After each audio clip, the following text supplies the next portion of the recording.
This top 5 decision was really difficult for me because I kind of see my collection as this whole ensemble. So like dividing 1 to 5 pieces out from the collective as I see it is really difficult because for me, like one informs the other. So having them stand on their own is like really, really tricky for me, but I think I did a pretty good job. Hi, my name is Jillian. I collect little weirdos. I feel like that best describes my collection, and today I'm going to show you my top 5. So what I ended up doing was kind of creating all these little categories in my mind of what I collect and then kind of picking one individual to kind of represent each of those categories.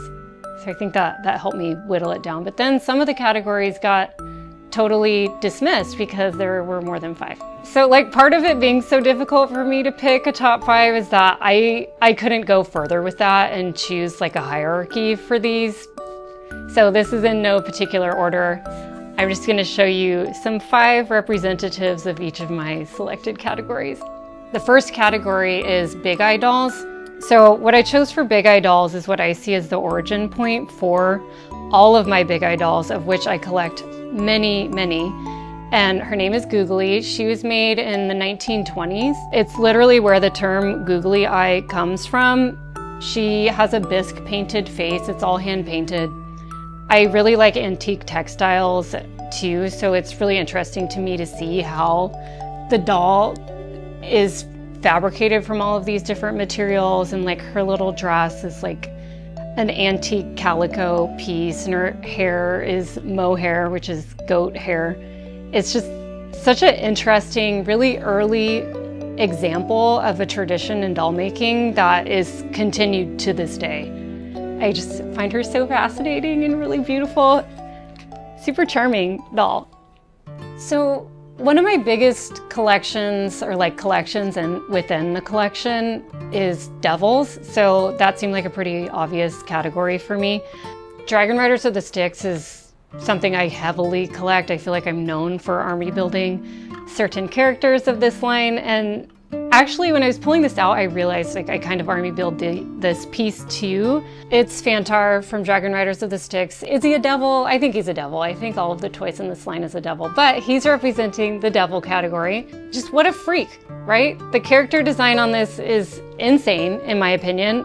Just a freaking demon spawn horse devil man. I love it. I think he's great. Really iconic line of toys. I collect a lot of different eras of toys. So this category is oldest piece in my collection. This kitty is from 1911 and her name is Pussy Pippin.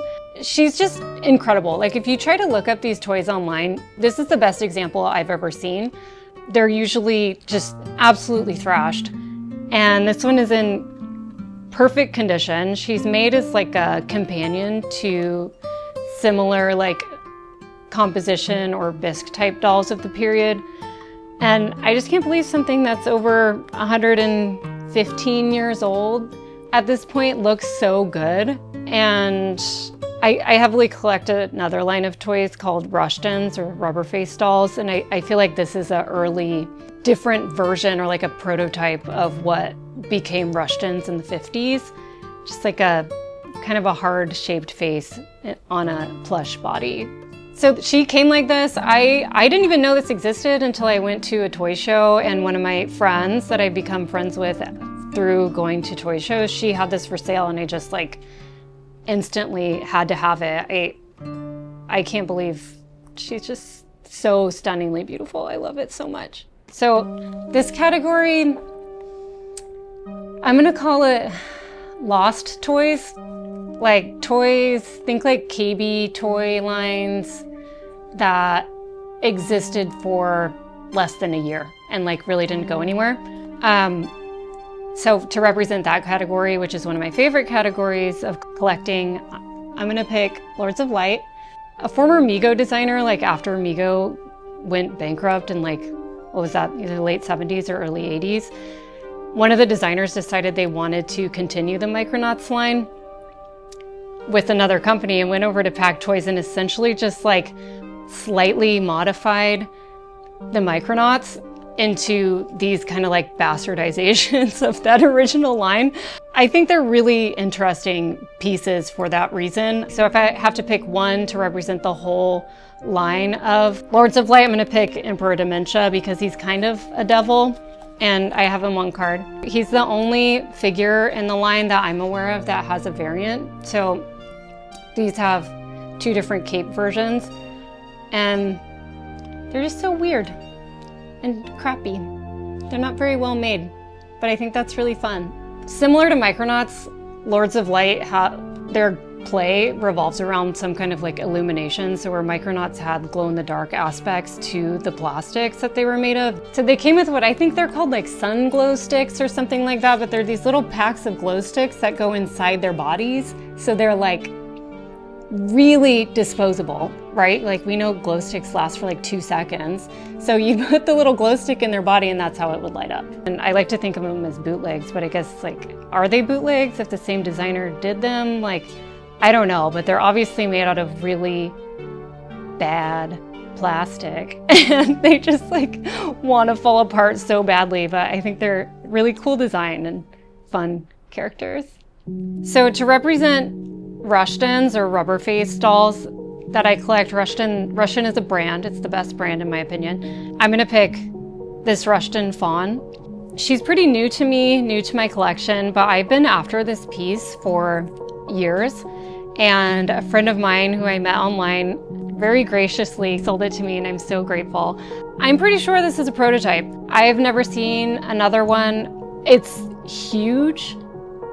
It's incredible. Like I'm kind of at a loss to talk about it because I think it's just so amazing for so many reasons. It kind of has all these hallmarks of what I would consider to be a prototype. Like the Rushton company was started by a woman named Mary Rushton who was making dolls in like the teens and 20s.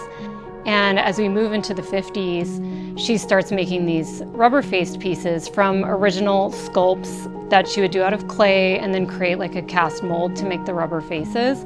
So this piece, it's a little bit more crudely done in a way, like around its eyes, I can kind of see a little bit of like what I recognize to be like an early impression from a sculpt. So there's kind of like a little bit of markings around the eyes.